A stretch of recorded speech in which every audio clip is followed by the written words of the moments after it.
Mention करना होता है। इसके अलावा जो उसके जो मैट्रिक के और एफएससी के जो ओरिजिनल सर्टिफिकेट्स हैं उनको साथ लेके जाना होता है और अपने आईडी कार्ड उसको साथ लेके जाना होता है। और कैंडिडेट को जब कॉल लेटर इशू किया जाता है तो उसके ऊपर जॉट डाउन कर दिया जाता है कि ये चीज़ें आप जब आईएसएसबी के लिए जाएंगे तो साथ लेके जाएंगे। तो ये जो इनिशियल टेस्ट है, जो कैंडिडेट इस इनिशियल टेस्ट को पास करेगा ओनली ही can qualify to appear for ISSB. और ये इनिशियल टेस्ट बहुत ईजी है। इसकी तैयारी के हवाले से भी जब आप मेरे से दोबारा बात करेंगे तो आई विल इंशाल्लाह try and guide the listeners के इसके लिए कैसे तैयारी करनी चाहिए। सही, बिल्कुल। अच्छा, तैयारी तो जो करके आया है वो इस वक्त आईएसएसबी पहुंच गया है और कर्नल फैसल ने उनको आज पहला दिन जो है वो गुजरवा दिया है। फॉर्म्स फिल हो गए हैं, पहले दिन का खाना भी खा लिया है। और लास्ट बट नॉट लीस्ट सिर्फ हमने बिजनेस नहीं बनाया हुआ, we are giving them leisure time also. हमारी आईएसएसबी के अंदर बड़ा कंड्यूसिव किस्म का मेस है कैंडिडेट्स का।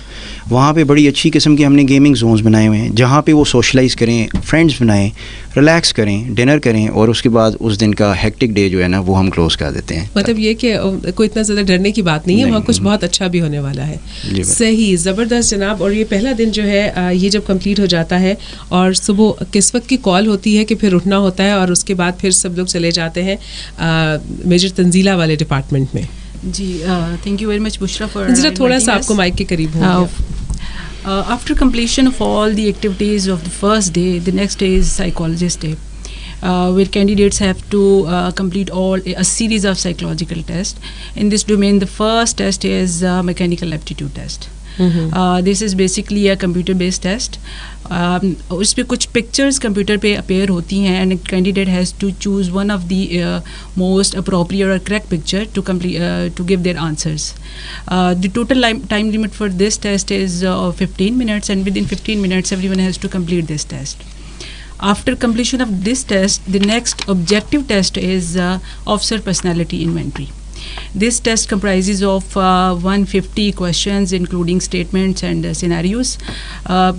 This test basically taps the emotional intelligence and social intelligence of a candidate. इस टेस्ट को कंप्लीट करने के लिए हम कैंडिडेट्स को जो है ना 40 मिनट्स जो है ना वो प्रोवाइड करते हैं.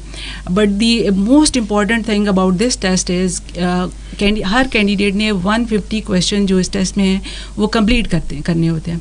If they fail to complete the test और इसमें एक भी क्वेश्चन रह जाता है तो टेक्निकली कैंडिडेट उस टेस्ट को फेल कर देते हैं. So one most important thing is to complete the test within the time limit. After completion of the first phase, those are the objective tests, we move towards the semi-projective test. अब जो हमारे semi projective test series में there is a test that is called sentence completion test. इस test में total 4 sheets होती हैं हमारे पास. इसमें 2 इंग्लिश की होती हैं और 2 उर्दू की होती हैं. शुरू की 2 जो है हम उर्दू में करवाते हैं और लास्ट वाली जो 2 होती हैं वो इंग्लिश में होती हैं. हर शीट जो है that comprises of 26 incomplete sentences और जिसके लिए जो है ना वो कैंडिडेट्स को विद इन 6 मिनट्स वो सारे के सारे इनकम्प्लीट सेंटेंसेस कंप्लीट करने होते हैं. सो इसमें एक एडवाइस ये है कि जितना ज़्यादा मैक्सिमम कैंडिडेट्स इन शीट्स को फिल कर सकते हैं within a time limit with logical responses, they have more chance to get recommended by the ISSB और बाय द साइकोलॉजिस्ट. सेकेंडली जब हम ये सेमी प्रोजेक्टिव टेस्ट अपने कंप्लीट कर लेते हैं then we move on towards the projective test. The second test in this domain is the word association test. Word association test में एक जो टोटल हमारे पास नंबर होता है 100 वर्ड्स अपेयर होते हैं on screen within interval of 10 seconds. और within this time limit candidate has to see that word and then they have to make a sentence on a particular word. तो within time limit candidate ने इसको भी जितना maximum वो complete कर सकते हैं वो उन्होंने इसको कंप्लीट करने की कोशिश करनी होती है.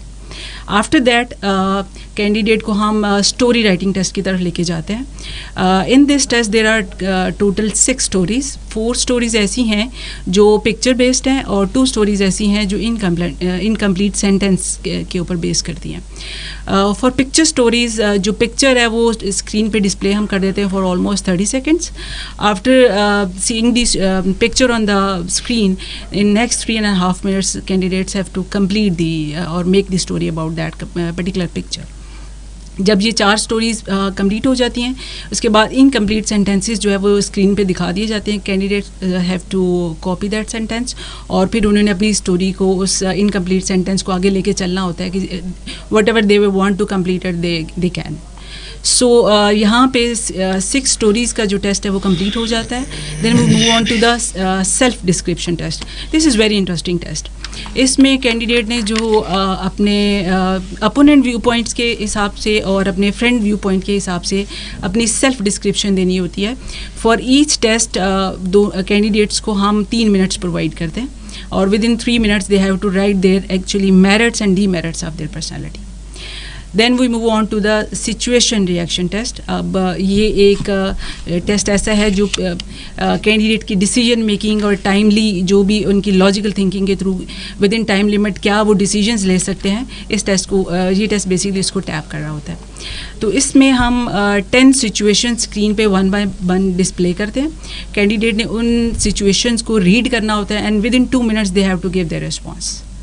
सो हेयर हमारे जो टेस्ट जितनी भी सीरीज़ टेस्ट की है वो कंप्लीट हो जाती है और जो कि ऑब्जेक्टिव है, सेमी प्रोजेक्टिव है and projective test. After completion of all the test candidates उस दिन के लिए वो फ्री होते हैं and for the next rest of the day they can do their whatever they want to do. Leisure time activities हैं, indoor games हैं और लाइब्रेरी अवेलेबल है हमारे पास कैंडिडेट्स के लिए. वहाँ पे they can read any books they want to और एक अच्छा सा कैफेटेरिया वहाँ पे जो कैंडिडेट्स के अवेलेबल है, दे वांट टू ईट और अपनी उस हिसाब से वो चल सकते हैं. मैंने नेक्स्ट डे जो है वो नेक्स्ट डे पर जा रहे हैं, लेकिन उससे पहले मैं ज़रा इन टेस्ट पे क्वेश्चन आपसे पूछना चाहूँगी. मुझे ये बताइए, हमारे साथ चूँकि कैप्टन किरण भी हैं, कि ये जो टेस्ट हैं ये बनाता कौन है? क्या ये कोई इंटरनेशनल इदारा है बना रहा है, किसी जगह कोई इंस्टीट्यूट बना रहा है, या आप लोग इंटरनल आप लोगों का कोई सिस्टम है इनको बनाने का? Thank you Usha, very relevant question. थोड़ा सा आपको भी माइक से करीब होना होगा, थोड़ा सा माइक को अगर ऊंचा कर लें. जी please. Alright, so these tests, they are empirically based, they are research proven and they have very strong theoretical basis also.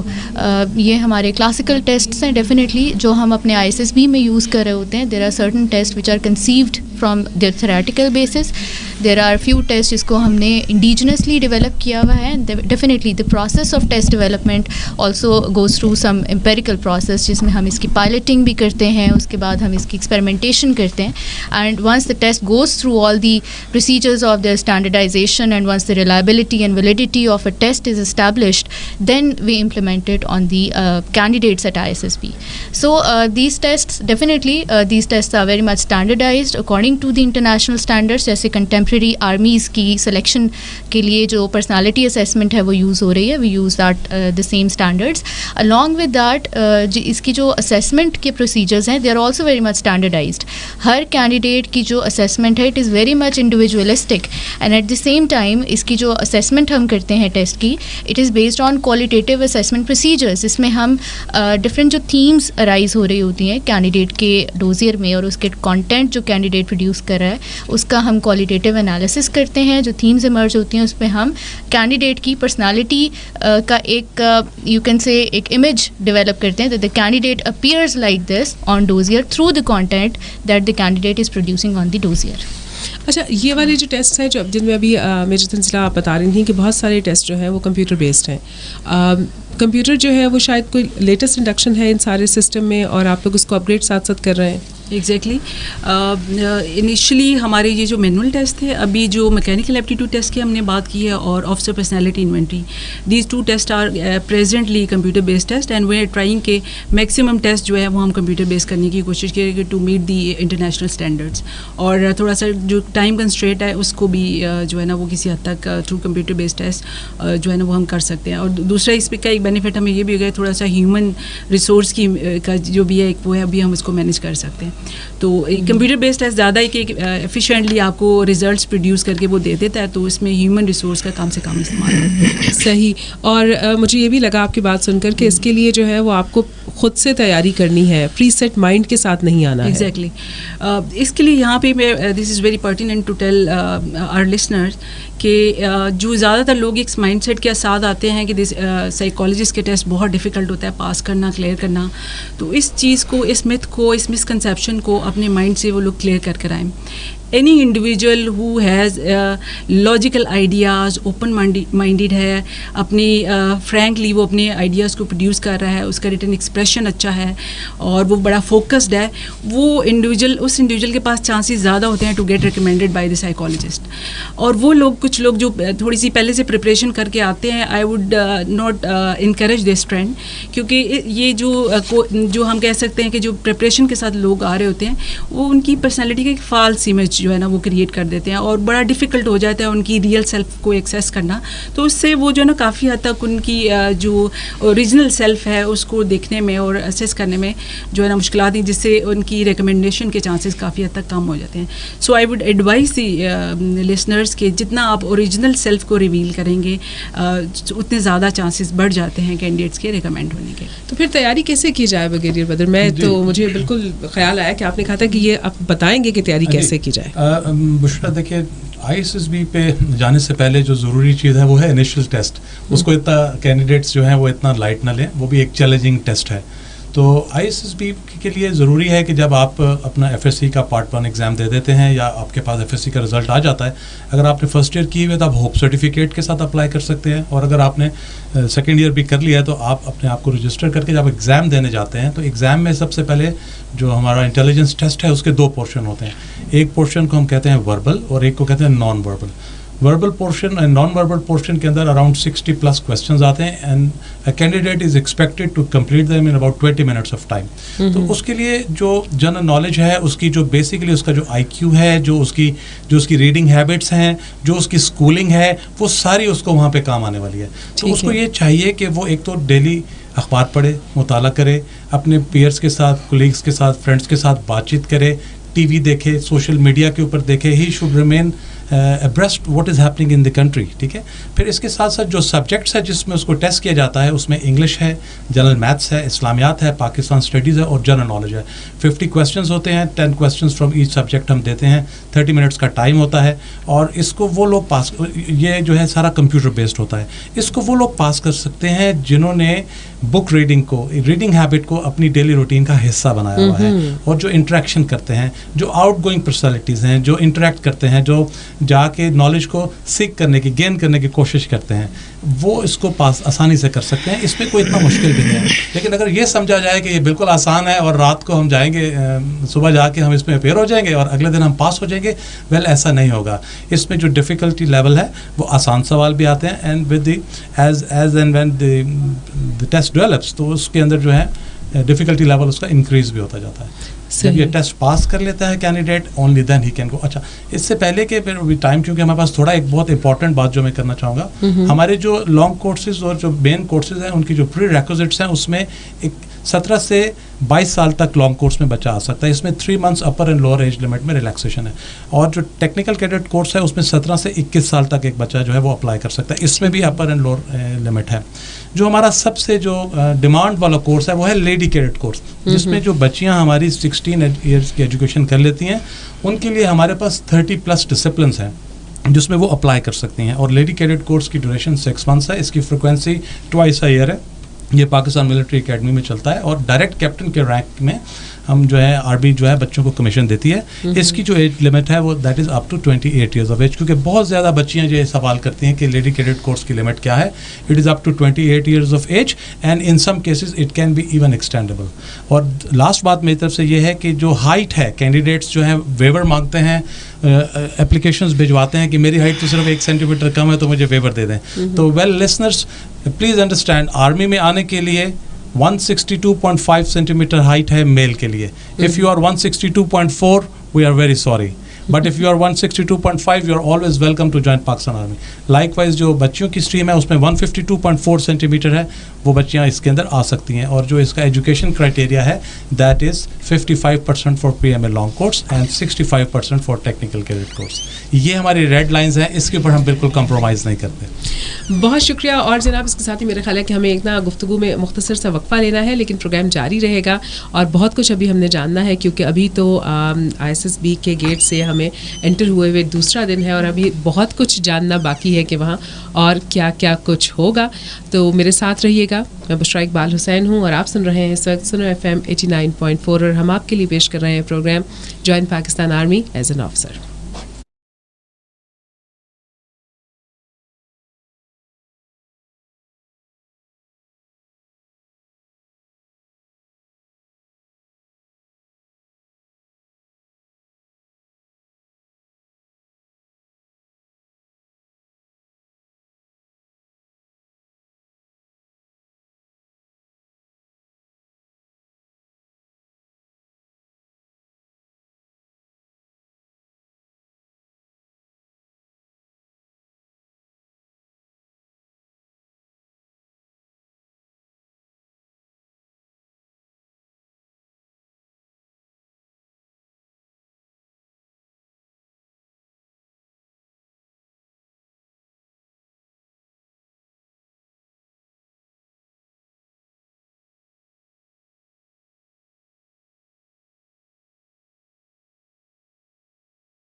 सकते हैं।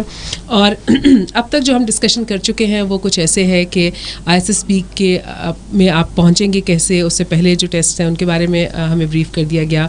ISSB का पहला दिन, दूसरा दिन, साइकोलॉजिकल टेस्ट, आपके एनालिटिकल एसेज, इन सब पे बात हो चुकी है। लेकिन अब हम ज़रा फिज़िकल फिटनेस की तरफ जाएंगे और उसके लिए हम जाएंगे group testing officer major Waleed Zahid के पास। जी मेजर वलीद, ये आप क्या करते हैं? एक्सरसाइज करवा के देखते हैं, कुछ दंड शंड निकलवा के देखते हैं?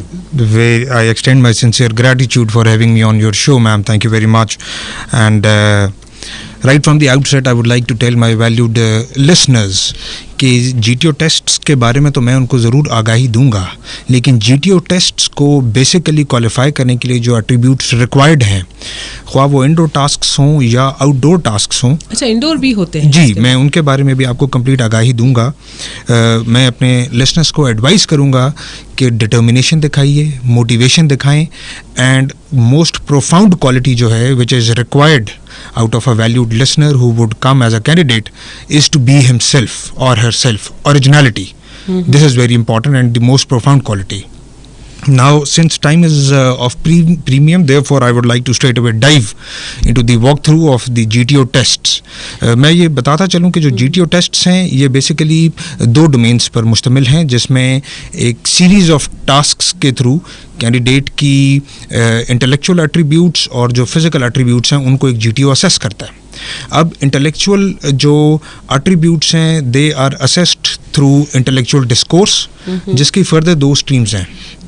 वन इज़ पब्लिक स्पीकिंग और दूसरी है narrative based group planning exercise, जिनके बारे में मैं आगे तफसील से बात करूंगा। जब हम दूसरी डोमेन की बात करते हैं जो कि फिजिकल एट्रीब्यूट्स जिसमें चेक किए जाते हैं, वो बेसिकली आउटडोर टास्क्स पर मुश्तमिल है, जिसमें progressive group task, sub group race task, individual obstacles और कमांड टास्क्स हैं। अब जैसे ही प्रैक्टिकली ISSB का तीसरा दिन शुरू होता है तो जो कैंडिडेट्स हैं वो GTO के पास आ जाते हैं। अब GTO का जो पहला इवेंट होता है वो पब्लिक स्पीकिंग होता है। जैसे ही GTO अपने टास्क स्टार्ट कराता है, इसमें हर कैंडिडेट को 2 टॉपिक्स दिए जाते हैं, जिसमें से उसके पास चॉइस होती है कि वो किसी एक को चूज़ कर ले।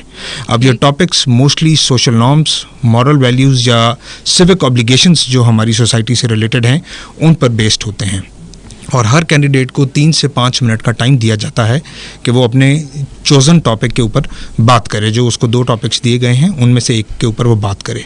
बेसिकली जो इस टास्क में जो बेसिकली चेक किया जाता है वो उसके आर्टिकुलेशन स्किल्स, कम्युनिकेशन स्किल्स, उसका समवॉट जनरल नॉलेज और हाउ ही आर्टिकुलेट्स और structures his talk on the given topic, ये चेक किया जाता है। इसके बाद पब्लिक स्पीकिंग के बाद जो दूसरा और जो इंटेलेक्चुअल डिस्कोर्स का आखिरी टास्क है वो है narrative based group planning exercise. इसमें कैंडिडेट्स को एक इंटरैक्टिव स्मार्ट स्क्रीन के ऊपर 3D मॉडल दिखाया जाता है, जिसमें उसको 7 सिचुएशंस दी जाती हैं and followed by a problem that he और she has to solve at the end. Basically जैसे ही उनको मॉडल डिस्क्रिप्शन GTO दे देता है, उसके बाद दे आर गिवन टाइम जिसमें वो म्यूचुअली डिस्कस करते हैं and they are required to reach to one mutually consented plan on the model. जिसके बाद GTO जो है वो किसी एक कैंडिडेट को basin on their participation with in the group nominate करता है, who comes forward on the interactive smart screen, और वो अपने प्लान को बेसिकली मार्क करता है on behalf of the entire group.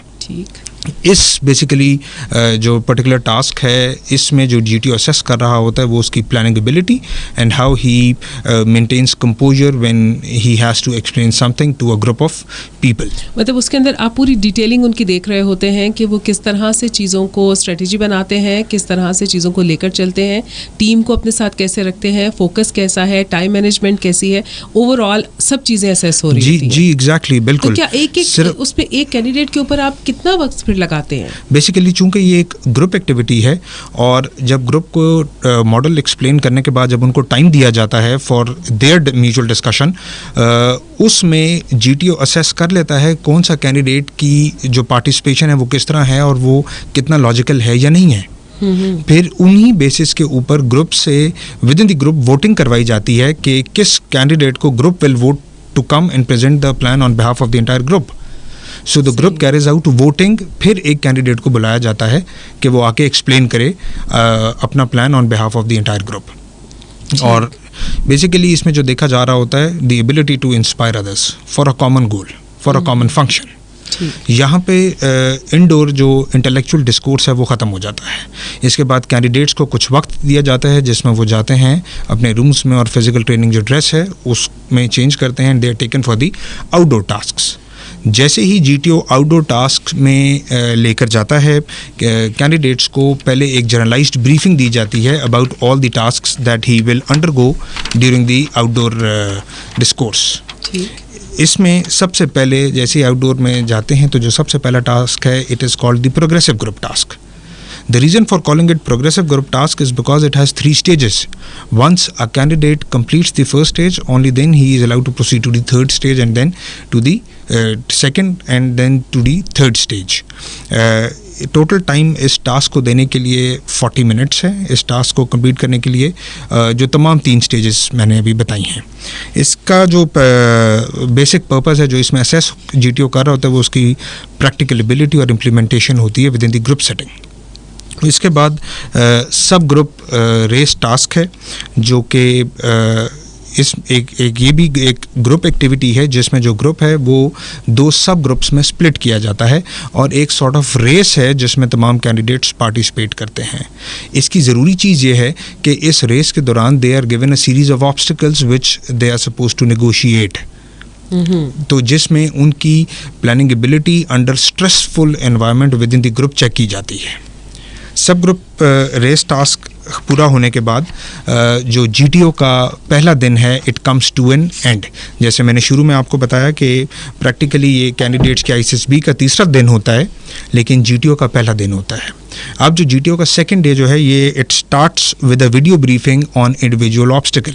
अच्छा, अब पहला दिन जो है उसके बाद क्या वो इतना थक जाते हैं कि उनको नींद आ जाती है और उसके बाद अगले दिन के लिए वो प्रिपेयर्ड होते हैं? इट इज़ एग्जॉस्टिव, इसमें कोई शक नहीं है, but yes in the evening मालूम होना चाहिए कि स्टेमिना आपका अच्छा होना चाहिए। जी एग्जैक्टली, वो मैं अभी बताऊंगा। जैसे मैंने स्टार्ट में भी बताया और मैं आखिर में भी अपनी बात ख़त्म करते हुए बताऊंगा कि फिजिकल और मेंटल एंड्योरेंस पे they are required to work a lot. उनको बहुत ज़रूरत है इस पे काम करने के लिए in order to qualify the group testing officers tasks. So जो दूसरा दिन स्टार्ट होता है it begins with a video of individual obstacles के उसने इंडिविजुअल ऑब्स्टिकल्स कैसे करने हैं। मैं बताता चलूँ जैसे ही इंडिविजुअल ऑब्स्टिकल्स स्टार्ट होते हैं इसका टोटल टाइम 2 मिनट होता है और इसमें 9 ऑब्स्टिकल्स होते हैं जिनको एक कैंडिडेट ने नेगोशिएट करना होता है। यहाँ पे ज़रूरी है ये बताना कि ये जो ऑब्स्टिकल्स हैं they are designed keeping in view the age factor, average built of a candidate and his physical and mental endurance, जिसको हर तरह का बच्चा जो हर सोसाइटी के सेगमेंट से आता है कुछ मेहनत के साथ वो इसको नेगोशिएट कर सकता है। यहाँ बहुत ज़रूरी है ये बताना कि तमाम जो GTO टास्क्स हैं जिनका मैंने जिक्र किया है और जो भी मैं करूँगा आने वाले टास्क्स, इनमें वाहिद task is the individual obstacles जिसको क्वालिफाई करना ज़रूरी है फॉर दी रिकमेंडेशन या फॉर दी सिलेक्शन। बाकी किसी टास्क में कंप्लीट होना ज़रूरी नहीं है क्योंकि उसमें जो चीज़ें चेक हो रही होती हैं वो बिफोर कंप्लीशन भी जो GTO है वो असेस कर लेता है, लेकिन जो इंडिविजुअल ऑब्स्टिकल्स हैं they are required to be qualified in order to ensure selection. ये वैल्यूड लिसनर्स जो हैं उनको आई थॉट के पता होना चाहिए। आखिरी जो टास्क है GTO का वो है कमांड टास्क। इसमें जो ग्रुप है उसमें हर बच्चे को कमांडर नॉमिनेट किया जाता है and he steps forward and he takes over the task as a commander. और इस टास्क को कंप्लीट करने के लिए 8 मिनट दिए जाते हैं और जो बेसिक चीज़ असेस हो रही होती है इस टास्क के अंदर it is the ability to inspire others, basically to perform certain actions for the common goal और कॉमन टास्क कि वो ग्रुप को लेके कैसे चलता है। यहाँ पर मैम जो GTO के टास्क्स हैं they come to an end, but यहाँ पे 2 दिन ग्रुप सेटिंग में गुजारने के बाद the candidates are well familiar with the performance of the other candidates of the group as well. Therefore before a GTO bids farewell to them उनको भेजने से पहले एक आखिरी एक्टिविटी रह जाती है जो कि म्यूचुअल असेसमेंट कहलाई जाती है। चूँकि 2 दिन गुजारने के बाद कैंडिडेट्स को एक दूसरे का काफ़ी पता चल चुका होता है, वो कैसा परफॉर्म किया है, उन्होंने कैसा बिहेव किया है विद इन द ग्रुप, तो जीटीओ जो है वो उनसे म्यूचुअल असेसमेंट कराता है कि उनके नज़रिए में, उनके ख्याल में कौन सा कैंडिडेट किस पोजीशन पर आता है उस ग्रुप में। ये करवाने के बाद जीटीओ के जो टास्क्स हैं they come to an and. सही। और उसके बाद फिर वापस आ जाते हैं हमारे कैंडिडेट्स दोबारा कर्नल फैसल के पास। जी बिल्कुल। हमारे पास जब आते हैं तो डिप्टी प्रेसिडेंट का इंटरव्यू है जिसको उन्होंने टेक ऑन करना होता है। तो डिप्टी प्रेसिडेंट इनफैक्ट हैंडल करता है इंटरव्यू को, और ये एक semi structured interviewing methodology adopt करते हैं जिसमें हमारी पूरी कोशिश होती है कि कैंडिडेट को ज़्यादा बोलने की चांस दिया जाए और वो अपने आप को एक्सप्रेस करे, और इस प्रोसेस के दौरान हम उसकी पर्सनैलिटी को डिस्कवर कर रहे होते हैं। अब देखते क्या हैं, हम क्या बातचीत करते हैं वो है क्विकली हम उसकी एजुकेशनल प्रोफिशेंसी देखते हैं, उसकी इंटेलेक्चुअल आउटलुक देख रहे होते हैं। इसके अलावा ये है कि हम ये देखते हैं उसकी हैबिट्स क्या हैं, उसकी बिलीव्स क्या हैं, उसकी एस्पिरेशंस क्या हैं, उसकी मोटिवेशन कैसी है, उसकी एडजस्टेबिलिटी कैसी है, एंड अबव ऑल उसका एक ओवरऑल कैरेक्टर कैसा बना हुआ है। इसमें यहाँ पे मैं बताना चाहूँगा कि एक पर्सनैलिटी का मेकअप है जो उसने अपने चाइल्डहुड से लेके जहाँ जहाँ वो रहा है, पेरेंट्स के साथ रहा है, नेबरहुड में रहा है, जिधर भी रहा है, वो चलता आ रहा है, वो उसकी पर्सनैलिटी के साथ उसमें ग्रो करता जा रहा है। दूसरी साइड है उसकी इंटेलेक्चुअल आउटलुक जो कि उसने डेवलप की है थ्रू वेरियस एजुकेशनल इंस्टीट्यूट्स, या वो लोगों के साथ जो अपने फ्रेंड्स के साथ बैठता है, बातचीत करता है, या उसके अंदर रीडिंग की हैबिट है, नहीं है, वो उससे ले रहा होता है। तो ये 2 स्ट्रीम्स हैं जिनको हम साइड बाय साइड रख के बातचीत कर रहे होते हैं। अभी यहाँ पे ये मिथ भी क्लियर करना ज़रूरी है कि length of the interview is not important. Interview vary करता है candidate to candidate. The most important thing is कि how the candidate is expressing himself, और ये तमाम की तमाम बातचीत इंग्लिश में हो रही होती है। तो यहाँ पे word of advice to the candidate is that he should remain original. वो अपनी एबिलिटीज़ में फेथ रखे, क्योंकि एक इंडिविजुअल को अपने बारे में सबसे अच्छा पता है। अगर वो किसी से ब्रीफिंग लेके भी आ रहा होगा तो he will not be knowing कि मेरी स्ट्रेंथ क्या है जो कि मुझे अगले को बताना चाहिए। तो it is his job that he has to tell the interviewer कि मैं ये हूँ और मेरे ऊपर ये इन्वेस्टमेंट हुई है और ये मेरे प्लसेस हैं और मैं इस तरह स्टैंड कर सकता हूँ। तो एक लीडर जो होता है, जो कि हम पोटेंशली ढूंढ रहे हैं मिलिट्री के अंदर, he must stand by his words, उसके अंदर एक स्ट्रॉन्ग कैरेक्टर हो, he must be able to inspire others, वो बोल्ड हो, वो इनिशिएटिव ले सके, वो आगे लोगों को लीड कर चल सके। इससे पहले एक चीज़ और, ऑलरेडी एनालिटिकल एसे जो था वो हमारे पास इक्विप होता है एज अ डिप्टी प्रेसिडेंट, वो उसका रिटन एक्सप्रेशन है जो हमारे पास आ जाता है।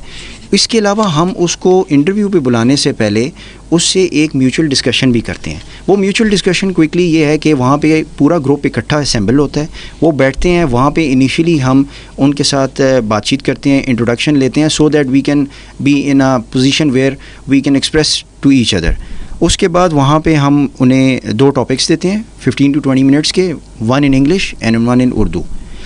वो टॉपिक्स ऐसे हैं जिसके ऊपर वो बड़े केयरफुली हम डिज़ाइन करते हैं उनके ऊपर, ताकि कैंडिडेट अपनी एज ब्रैकेट के मुताबिक उसके ऊपर अपना एक्सप्रेस कर सके।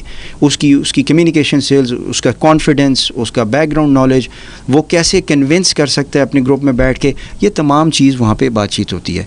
तो ओवरऑल मेरी डायमेंशन के अंदर मेरे पास एक कैंडिडेट को ओवरऑल जो है उसके intellectual makeup along with the personality which he has developed over a period of time, उसका कंप्लीट एक मोज़ैक बन जाता है जो कि हम उसको असेस कर लेते हैं। अच्छा, अब यहाँ पर एक बड़ा जेनेरिक सा क्वेश्चन है जो कि बहुत सारे लोग पूछ रहे होते हैं, क्योंकि ज़ाहिर है इतने बहुत सारे कैंडिडेट्स अप्लाई करते हैं और सब लोग सेलेक्ट नहीं होते। जो सेलेक्ट नहीं होते वो फिर आकर कुछ मिथ्स हैं, कुछ और बातें हैं जो कि वहाँ से निकलती हैं, जिसमें एक बहुत बड़ा जो मिथ है वो ये है कि शायद सिफारिश हो रही होती है। इतने कॉम्प्लिकेटेड प्रोसीजर के बाद मुझे नहीं लगता कि ये अलग अलग डिपार्टमेंट्स में जाकर कहाँ कौन सा बटन होता है सिफारिश वाला। ओके, ये बड़ा अच्छा क्वेश्चन है। ये क्लियर करना इसलिए भी ज़रूरत है कि ISSB का जो एवेल्यूएशन मैकेनिज़्म है ये 3 डायमेंशनल बेस्ड है। हर डायमेंशन जो है वो कंपार्टमेंटेड है। जब कैंडिडेट इनिशियली आता है ISSB के, उसके अंदर उसकी लिस्ट बन जाती हैं और ये इंतहाई सीक्रेट और प्रोफेशनली डील किया जाता है, और उनकी तमाम की तमाम लिस्ट जो हैं जिस ग्रुप को दी जाती हैं उसके पर्टिकुलर सिलेक्टर को इसके अलावा ये नहीं पता होता कि फॉर एग्जांपल कैंडिडेट मेरे पास आते हैं तो मुझे ये नहीं पता कि वो GTO के पास किस GTO के पास हैं और किस साइकोलॉजिस्ट के पास हैं। So it's going to be an independent assessment, वो इंडिपेंडेंटली कर रहा होता है। That is why it is called as a compartmented system. और यहाँ पे भी मैं आपके क्वेश्चन का आंसर दे देता हूँ कि जब ये 4th डे में हमारे पास हो जाता है तो 5th डे एक्सक्लूसिवली हमने बोर्ड कॉन्फ्रेंस का रखा हुआ है। तो इस सिस्टम की स्ट्रेंथ ऐसे है कि सुबह 8 बजे जब हम अपनी बोर्ड कॉन्फ्रेंस स्टार्ट करते हैं तो एग्जैक्ट 5 मिनट पहले particularly the GTO and the psychologist उनको पता चलता है कि हमने इस डिप्टी प्रेसिडेंट के साथ being the chairman of the conference उनके साथ सेंट्रली बैठ के अपने केसेस को डिस्कस करना है। अब इन केसेस को जो डिस्कस करते हैं वहाँ पे ये भी मैं क्विकली आपको सिर्फ बताना चाहूँगा कि ये भी एक बहुत प्रोफेशनल प्लेटफॉर्म है। वही कैंडिडेट्स जो कि तीनों के पास डिफरेंट टाइम फ्रेम में वहाँ पे असेस होते रहे हैं, वहाँ पे हर कैंडिडेट को वेदर इज़ रिकमेंडेड और नॉट रिकमेंडेड उसको उसके पर्सनैलिटी ट्रेट्स को थ्रेड बेयर डिस्कस किया जाता है और उसके बाद उसका डिसाइड किया जाता है। यहाँ पे एक और सिस्टम की जो एडवांटेज हम कैंडिडेट को देना चाहते हैं वो ये है कि इन केस हमारे से डिसाइड नहीं हो पाता and we find it that it has to be referred, तो फिर हम अपने से सीनियर जो कमांडेंट होते हैं उनको वो केस रेफ़र कर देते हैं जो कि फिर उसको इंडिपेंडेंटली असेस करते हैं in order to ensure that whether that candidate is eligible to be recommended और नॉट रिकमेंडेड। जी, और अब चलते हैं कॉल्स की तरफ और हमारी जो एक्सचेंज है ना वो कर रही है इस वक्त। 05111111894 आपके सवाल बिल्कुल लेने के लिए है हम तैयार। अस्सलाम वालेकुम। वालेकुम अस्सलाम। हेलो। अस्सलाम वालेकुम। जी वालेकुम अस्सलाम। इस वक्त कौन कहाँ से? मैं फहीम बात कर रहा हूँ खानवाल से। जी फहीम, क्या पूछेंगे हमारे पैनल से?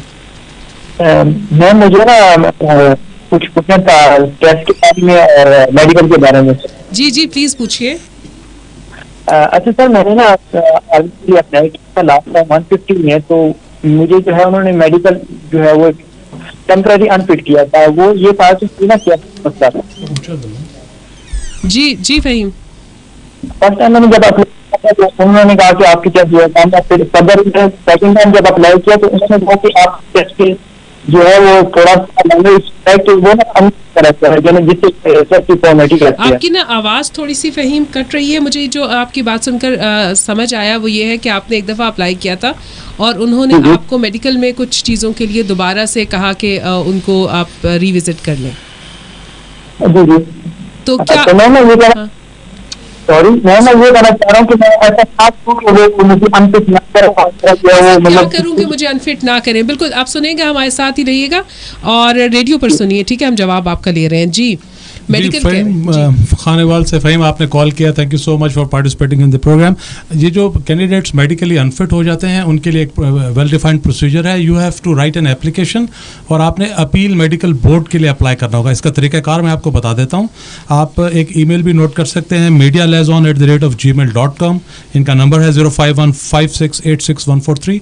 आपने एप्लीकेशन लिखनी है which should be address to PA3A, जिसके अंदर आप लिखेंगे कि मैं इस वजह से मेडिकली अनफिट हो गया हूँ, प्लीज़ मेरा नाम अपील मेडिकल बोर्ड में इंक्लूड किया जाए। तो आपको जब appeal medical board as and when convene किया जाएगा वहाँ पे बुला के आपकी जो अनफिटनेस है उसको रिव्यू किया जाएगा और अगर आप फिटनेस मेरिट करते हैं तो फिर आपको फिट कर दिया जाएगा।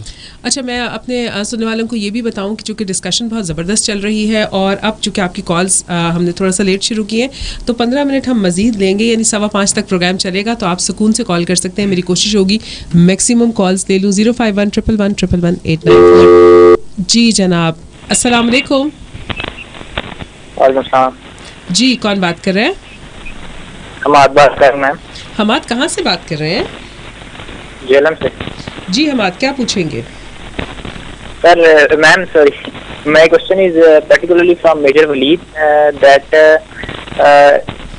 Specially in command task and in military planning, what is the thing, particularly thing that impresses the GTO? So this question is from Major Waleed. भाई मेजर वलीद को क्या चीज़ इम्प्रेस करती है GTO? Thank you very much Awad for calling and participating in the show. देखिए, it is not about impressing a GTO or any GTO. It is all about the planning ability in the command task, during which you need to exhibit the ability to inspire others to follow. This is also pertains to what we see as a leadership trait as well, because you see जो leadership trait है ये एक isolated quality नहीं है जो कि एक GTO अपने tasks में assess करता है during the command tasks और any other outdoor activity related to the group. देखिए जो leadership है या जो ability to lead from the front or to command है to a group of particular people, it is quickly demonstrable when the activities of a group of individuals is directed towards a common goal. So therefore मैं ये आपको clear करना चाहूँगा कि it is not about impressing any group testing officer, it is all about exhibiting the ability to lead and to influence others. ज़बरदस्त जनाब। और अस्सलाम वालेकुम। जी वालेकुम सलाम। मेरा पैनल से एक क्वेश्चन है। पहले अपना नाम बता दीजिए। काशिफ रजा बात कर रहा हूँ। मैंने अपने भतीजे के लिए पूछना है जी कि उसने ISSB के लिए इनिशियल दिया था लास्ट समर में शायद, लेकिन अभी उसे 4 महीने 5 महीने हो गए ISSB कॉल नहीं आई, तो ये नॉर्मल होता है या वो कहीं डिस्क्वालीफाई हो गया है या पूछ लेते हैं जनाब, आप रेडियो पे सुनिए हमें और अभी इसका जवाब जो है ना वो ब्रिगेडियर बदर देंगे। जी काशिफ रजा, आपका ये जो क्वेश्चन है इसमें there is nothing to worry, ये बिल्कुल नॉर्मल है। एक्चुअली जब बहुत से बच्चे इनिशियल टेस्ट को पास कर लेते हैं तो फिर उनमें भी एक मेरिट बनता है कि उन्होंने इनिशियल टेस्ट में कितने नंबर लिए हैं, कैसी परफॉर्मेंस दी है, और उसमें से जो सिलेक्टेड बच्चे होते हैं जो मेरिट के ऊपर हाई होते हैं वो सिर्फ ISSB पे जाते हैं। कुछ बच्चे जो हैं वो रह जाते हैं, लेकिन इसमें घबराने की ज़रूरत इसलिए नहीं है कि 151 लॉन्ग कोर्स में आपको बगैर इनिशियल टेस्ट के ISSB भेजा जाएगा, और अगर नहीं भेजा जाता तो मैं आपको नंबर बता रहा हूँ, आप उस पर कॉल करके इसको क्लेम कर सकते हैं 0515686143 medialiaison@gmail.com। इस पर आप हमारे साथ कांटेक्ट कर सकते हैं और इंशाल्लाह काशिफ रज़ा आपके भतीजे को हम 151 लॉन्ग कोर्स में बगैर इनिशियल टेस्ट के देंगे। और बाकी जो भी लिसनर सुन रहे हैं उनके लिए भी ये है कि जब एक दफ़ा इनिशियल टेस्ट पास हो गया है तो नेक्स्ट टाइम फिर अगर आप लो मेरिट हैं तो आपको बगैर इनिशियल टेस्ट के अगले कोर्स के लिए ISSB की कॉल दी जाएगी। अच्छा, उस पर ये भी याद दिलाती चलूँ कि 151 लॉन्ग कोर्स जो है उसकी रजिस्ट्रेशन 19 नवंबर तक जारी है। ये भी लिस्टर्स के लिए एक इंपॉर्टेंट इन्फॉर्मेशन है। इनिशियली वो रजिस्ट्रेशन 6 नवंबर को क्लोज हो रही थी, but having seen the interest shown by the young generation, ये जो रजिस्ट्रेशन है it will be again open, आपको लिंक अवेलेबल हो जाएगा ऑन 11 नवंबर और इंशाल्लाह 19 नवंबर तक ये लिंक जो है अवेलेबल रहेगा। और मेरा ख्याल है आज के प्रोग्राम के बाद आपके बहुत सारे और भी जो मिथ्स हैं वो क्लियर हो जाएंगे और आप अच्छी प्रिपरेशन कर सकते हैं। अगली कॉल की तरफ चलते हैं। जी अस्सलाम वालेकुम। अस्सलाम वालेकुम मैम। वालेकुम अस्सलाम। मेरे साथ कौन कहाँ से? मैं लाहौर से आमना बात कर रही हूँ। आमना कहाँ से बात करेंगे? लाहौर से। लाहौर से। जी आमना क्या पूछेंगे? मेरे 2 क्वेश्चन हैं। एक ये कि TTC जो कोर्स है वो लेडीज़ के लिए अवेलेबल है, और सेकंड ये कि अगर बच्चियों का मैट्रिक या प्री मेडिकल में नाम ना आए तो आर्मी में उनके लिए फिर किस तरह कर सकते हैं? बिल्कुल जनाब, पूछ लेते हैं, रेडियो पे सुनिए। आमना, आप लाहौर से कॉल कर रही हैं, बहुत शुक्रिया। जो लेडी कैडेट कोर्स है ये बेसिकली उन बच्चियों के लिए है जिन्होंने 16 ईयर्स की एजुकेशन कंप्लीट कर ली है, जिन्होंने BS 4 ईयर्स या BE 4 ईयर्स की डिग्री कर ली है, और जो हमारे 30+ डिफाइंड डिसिप्लिन हैं एज एंड व्हेन जब हम उनको एडवर्टाइज़ करते हैं, अगर आप वो उसमें आपके पास डिग्री है तो you are more than welcome to apply. अगर एक ऐसी बच्ची जो मैट्रिक में प्री मेडिकल में नहीं जा सकी, जिसने प्री मेडिकल पढ़ लिया, बायोलॉजी पढ़ लिया, तो उनके लिए बच्चों की हमारे पास स्ट्रीम है जिसको हम बोलते हैं आर्म फोर्सेस नर्सिंग सर्विसेज। ऐसी बच्चियां जिन्होंने मैट्रिक किया है बायोलॉजी के साथ और उनका आगे FSC में या कहीं पे एडमिशन नहीं हो रहा, तो वो FSC करने के बाद, जिन्होंने प्री मेडिकल में FSC कर लिया, FSC करने के बाद वो हमारी AFNS स्ट्रीम में अप्लाई कर सकती हैं। सही, एक और कॉल लेते हैं और उसके बाद फिर छोटा सा वक्फा लेंगे। जी अस्सलाम वालेकुम। वालेकुम अस्सलाम। मेरे साथ कौन कहाँ से? वालेकुम अस्सलाम। बेटा रेडियो की आवाज़ कम करेंगी तो मुझे आपकी और आपको मेरी आवाज़ बेहतर आएगी। जी जी, मैं हिरा बात कर रही हूँ इस्लामाबाद से। जी हिरा। मैं काइंडली पूछना चाहती हूँ, सरवलीद से सवाल करना चाहती हूँ। जी सरवलीद बहुत डिमांड में है। जी अस्सलाम वालेकुम सर। अस्सलाम वालेकुम हिरा। सर मैं आपसे पूछना चाहती हूँ कि फीमेल कैंडिडेट्स के लिए ऑब्स्टेकल्स पूरे कंप्लीट करना कितने इम्पोर्टेंट है, या थोड़ा सा फीमेल्स को एज अ फीमेल अलाउंस दिया जाता है कि अगर वो किसी भी वजह से पूरे नहीं कर पाती हैं तो? अच्छा, ये वाला सवाल वैसे बनता है हिरा। एंड सेकेंडली सर मेरा बेटा है, वो बहुत इंस्पायर्ड होता है आर्मी ऑफिसर से, वो आपसे कुछ पूछना चाहते हैं प्लीज। जी, for a minute if you could listen to him, के please. सवाल का जवाब हम वरीद साहब से लेते हैं। जो ISSB के टेस्ट के दौरान में होने वाले डिफरेंट डेज की डिफरेंट एक्टिविटीज़ हैं, डिफरेंट टास्क हैं, डिफरेंट आपके जहाँ से आपको असेस किया जाता है उसको 1 by 1 हमने डिफरेंट डेज को डिस्कस किया है और आपकी लाइव कॉल्स का सिलसिला भी जारी है। वक्फे पर जाने से पहले हिरा ने कॉल किया था और उन्होंने पूछा ये था कि ये बताइए कि क्या लड़कियां जो हैं उनको थोड़ा सा कुछ उनको आसानी दी जा सकती है, कोई लिवरेज मिल जाती है, जो इंडिविजुअल टास्क होते हैं क्या उनको भी कंप्लीट करना लाजिम होते हैं? जी Hira, thank you very much for asking a very relevant question. Here I would like to tell कि जो लेडीज़ हैं, जो ख़वातीन हैं, उनको बिल्कुल अलाउंस दिया इस तरह से जाता है keeping in view their physical stamina and their condition. जब इंडिविजुअल ऑब्स्टिकल्स के लिए एक फ़ीमेल कैंडिडेट आती है तो जो ऑब्स्टिकल्स हैं उनमें कुछ वेरिएशंस लाई जाती हैं in order to enable those valued ladies to undergo those obstacles conveniently. कुछ ऑब्स्टिकल्स ऐसे हैं जिनकी हाइट वगैरह रिड्यूस कर दी जाती है और कुछ ऐसे ऑब्स्टिकल्स हैं जो which ladies are not required to negotiate. So ये अलाउंस उनको ज़रूर दिया जाता है so that they are able to actually work hands in gloves and they come at par with the men. ज़बरदस्त। अच्छा, मैं कॉल्स तो ले रही हूँ लेकिन चूँकि फ़ेसबुक पर भी एक सवाल है और वो मुझे तंजीला आपसे पूछा है शेनी नासिर ने। एज अ साइकाइट्रिस्ट और साइकोथेरेपिस्ट, चूँकि मैं चश्मा नहीं पहना हुआ है, मैं माजरत चाहती हूँ, अप्लाई कर सकते हैं? बिल्कुल साइकोलॉजिस्ट, क्योंकि आर्मी में already I am also being as a psychologist और एज साइकेट्रिस्ट भी लेडीज़ जो है हमारी अभी आर्मी मेडिकल कोर में जो सर्व कर रही हैं वो आर्मी में आने के बाद भी स्पेशलाइजेशन कर सकती हैं एंड डायरेक्टली भी एज साइकेट्रिस्ट भी वो लोग इंडक्ट हो रहे हैं, तो दोनों अपॉर्चुनिटीज़ इनके पास हैं। सही। और एक और सवाल है और वो ये है कि कहाँ से हम ये सब कुछ सीख सकते हैं? From where can I learn more about it? If you have any YouTube videos और एनी लिंक और एनी बुक, और कहाँ से सीख सकते हैं? सीखने के लिए ये है कि अब बड़ी एलेबरेट ISSB की वेबसाइट बनी हुई है, उसके अंदर तमाम चीज़ों के बारे में कैंडिडेट्स को आगाही दी जाती है।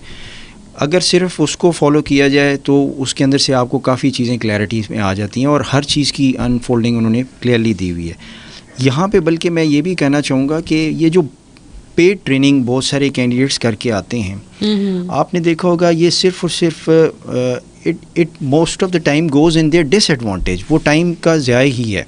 वाई? क्योंकि हमने पैनल ने पहले भी ये बात कही है कि one should have faith in his abilities. आपकी फेथ होगी अपनी एबिलिटीज़ में, आप अपने आप को ट्रस्ट करेंगे, आप सबसे ज़्यादा अपने आप को बेहतर समझते हैं। तो जब आप अपने आप को बेहतर समझते हैं तो आप उसी चीज़ को जब यहाँ आके डिस्प्ले करेंगे, आपके अंदर वो फेथ एंड एबिलिटी होगी, तो फिर आप कॉन्फिडेंटली अपने आप को एक्सप्रेस करेंगे, आप आगे ऐसे होंगे कि आप इन्फ्लुएंस कर सकेंगे। तो वो तमाम की तमाम चीज़ें जो है आपकी पर्सनैलिटी की, जो शायद किसी वजह से मास्क हो रही थी और जिसकी वजह से आप कॉन्शियस हो रहे थे, वो उस चीज़ को आप जो है ना वो ख़त्म कर देंगे और आप ओपनली आके यहाँ पे परफॉर्म करेंगे and you will get the advantage of that is very clear. और ये तमाम कैंडिडेट्स को ज़रूर पता होना चाहिए कि ISSB में आके if you want to get the advantage of being recommended and to become a future leader of in Pakistan army, please have faith in your abilities, forget about these things जो भी बात जा रही हैं। एक बात और भी मैं इसमें ऐड करना चाहती हूँ और वो ये है कि सुनी सुनाई पे मत जाइए। बहुत सारे लोग जो ISSB करते हैं नहीं उसको क्वालिफाई कर सकते, वो जाकर फिर बाहर आपको मिसगाइड भी करेंगे, वो नहीं भी आपको सही बातें बता रहे होते हैं। जिससे एक मिथ जो बहुत मैं सुनती हूँ, कैप्टन किरण मैं आपकी तरफ आऊँगी, कॉल्स का सिलसिला भी दोबारा शुरू करूँगी, लेकिन वो एक सवाल चूँकि निकल आया। अक्सर ऐसा होता है कि जो साइकोलॉजिकल टेस्ट जो है वो एक दफ़ा हो चुके होते हैं, लेकिन कुछ लोगों को दोबारा रीप्रॉविंग के लिए बुलाया जाता है, तो उसके बारे में कहा जाता है जी वो तो ऐसा था, वो स्पेशल थे, उन्होंने उनको अलग बुला लिया। तो क्या वाकई ऐसा होता है? डेफिनेटली इट्स अ मिथ, मगर ऐसा नहीं है।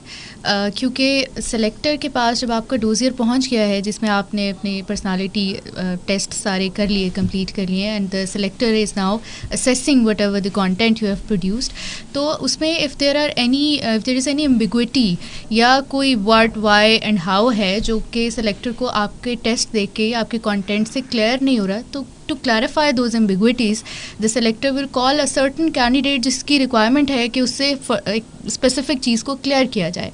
सो द इंटरव्यू और the probing is need based कि किस चीज़ को क्लियर करना चाह रहे हैं selector. So it's not like कि हर कैंडिडेट से कुछ सर्टन चीज़ें क्लियर करनी है. देयर आर सर्टन एस्पेक्ट्स, कुछ उसके पर्सनालिटी रिलेटेड हो सकते हैं, उसके सोशल डीलिंग्स के हवाले से हो सकते हैं, उसके इमोशनल पैटर्न के हवाले से हो सकते हैं, जो कि एक सिलेक्टर को क्लैरिफाई करने के लिए कुछ सवाल पूछने हैं कैंडिडेट से, क्योंकि उसका जवाब कैंडिडेट ही क्लियरली दे सकता है.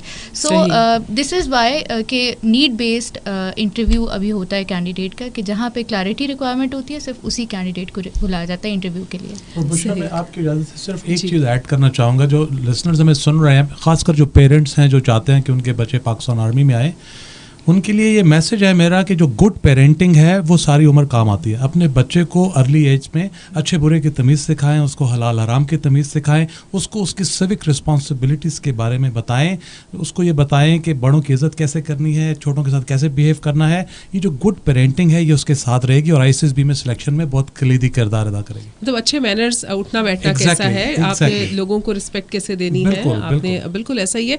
कॉल्स की तरफ दोबारा चलते हैं और देखते हैं कि इस वक्त मेरे साथ कॉल पर कौन मौजूद है. जी अस्सलाम वालेकुम. अस्सलाम वालेकुम. वालेकुम सलाम. मैं अलीज़ा अशरफ बात कर रही हूँ जी. आप थोड़ा सा ऊंचा बोलिए. मैम मैं अलीज़ा अशरफ बात कर रही हूँ लाहौर से. जी अलीज़ा. मैम मेरा क्वेश्चन ये है कि some girls are very passionate और वो आर्म फोर्सेस को ज्वाइन करना चाहती हैं. अगर वो एलिजिबिलिटी क्राइटेरिया उनका फुलफिल नहीं होता after FSC, they will go for graduation.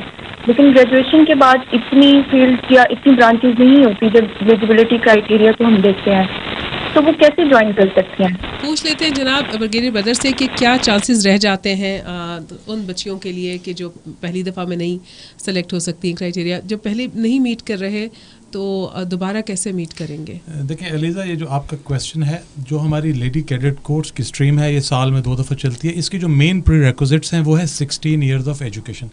Unless you have attend 16 years of education आप इसमें अप्लाई नहीं कर सकते. जब आपने 16 साल की एजुकेशन कर लिया है, मतलब BS 4 ईयर्स वगैरह कर लिया है और उस रिक्वायर्ड डिसिप्लिन में किया है, तो then you have 2 chances to appear in ISSB. पहली दफ़ा अगर आप ISSB में नॉट रिकमेंड हो जाती हैं तो फिर आप वो 120 डेज़ के गैप के बाद ISSB में दोबारा से जाके अगले कोर्स में अप्लाई करके उसका इनिशियल टेस्ट आपको दोबारा से देना पड़ेगा. वो देने के बाद आप अपना सेकंड चांस भी अवेल कर सकते हैं. सो ये रीज़न है. और इसमें एज लिमिट भी चूँकि 28 ईयर्स है और एक्सटेंडेबल है, तो इसमें enough opportunity is there for those girls who are aspiring to join Pakistan army. They can give it a try twice in 1 year. सही जनाब. और एक लास्ट कॉल की तरफ बढ़ रहे हैं. अस्सलाम वालेकुम. वालेकुम सलाम. मैम आदम खान बोल रहा हूँ मुल्तान से. जी आदिल खान पूछिए. I have to ask, I will be repeated candidate this time. तो मैंने पूछा था कि चूंकि ISSB में रिपीटर्स का जो है वो ग्रुप एक लहदा होता है, तो क्या उनको जज करने का पैरामीटर जो है वो बिल्कुल डिफरेंट होता है या उसके क्या है, ये बता दीजिएगा. Thank you. जी मेरे ख्याल कर्नल फैसल इसको. थैंक यू आदिल, आपने ये क्वेश्चन पूछा. ये भी एक बड़ा इंपॉर्टेंट क्वेश्चन है. आप फर्स्ट टाइम अपीयर हों या second time as a repeater appear हों, ISSB is the same. ISSB इसने अपना पैटर्न सेम रखा हुआ है.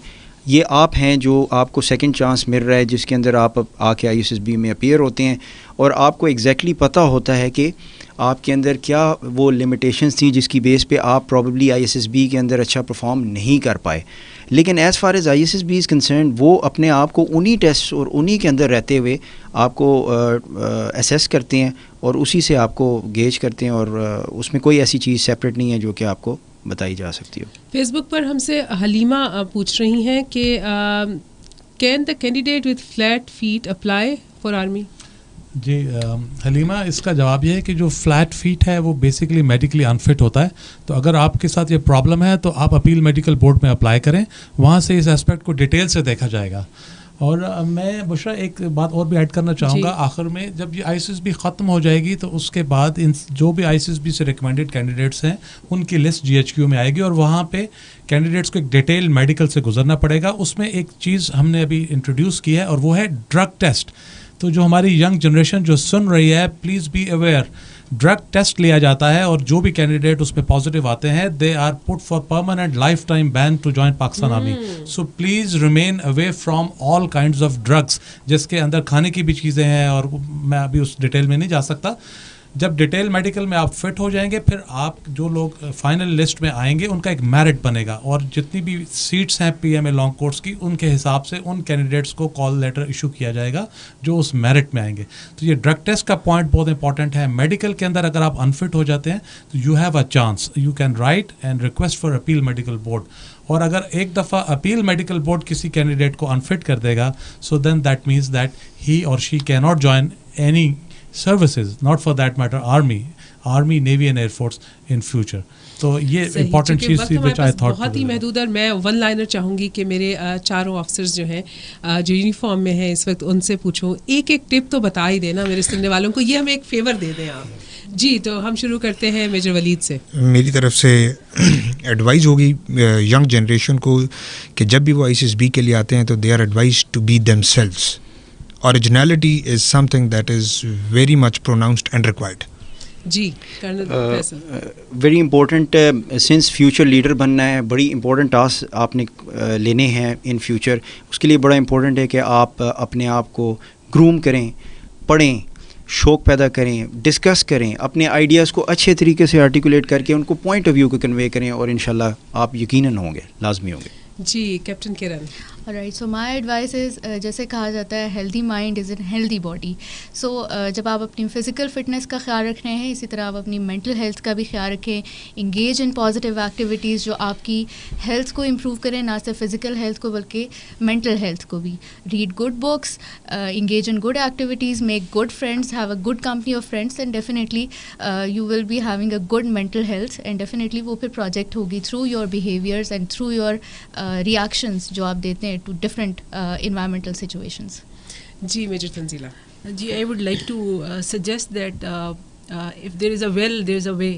तो अगर आप में शौक़ है किसी चीज़ को अचीव करने का और आप किसी मुकाम पे पहुंचना चाहते हैं तो इसके लिए जो आर्मी ऑफिसर्स के पॉइंट ऑफ व्यू से मैं बात करूँगी the most important thing is character building और पर्सनालिटी ग्रूमिंग पे आपने बहुत ज़्यादा काम करना है क्योंकि वी वांट ग्रूम्ड ऑफिसर्स जो कि हमारे फ्यूचर लीडर्स बनेंगे.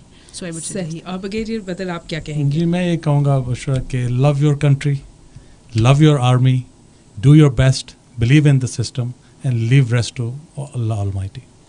बहुत शुक्रिया. ज़बरदस्त पैनल ने जनाब हमें बहुत ज़बरदस्त इन्फॉर्मेशन दी और अगर मैं उसका इहाता करूं तो वो मैं ये कहूँगी कि आपके पास 3 E हैं, उन पर गौर व फिक्र कीजिए. एजुकेट योरसेल्फ, सबसे पहले अपनी तालीम जो है ना उसको अच्छे तरीके से ध्यान देकर हासिल करें. और तालीम जो है वो सिर्फ स्कूल कॉलेज की तालीम नहीं होती, अखलाकियात की तालीम भी होती है, मॉरल्स भी आपके अच्छे होने चाहिए, जनरल नॉलेज भी अच्छा होना चाहिए, आपकी कंपनी भी अच्छी होनी चाहिए क्योंकि आप सभी से सीखते हैं. दूसरा E जो है वो एथिक्स का है. आपके हर चीज़ में जैसे हलाल और हराम का जिक्र किया था ब्रिगेडियर बदर ने, तो मेरा ख्याल है यही वो एक आपका पैमाना है जिस पर सब चीज़ें तोली जाएंगी. तो इसके ऊपर बहुत ज़्यादा ध्यान करें. और तीसरी जो अहम बात मैंने सीखी आज के प्रोग्राम में वो ये है कि आपकी इंग्लिश अच्छी होनी चाहिए.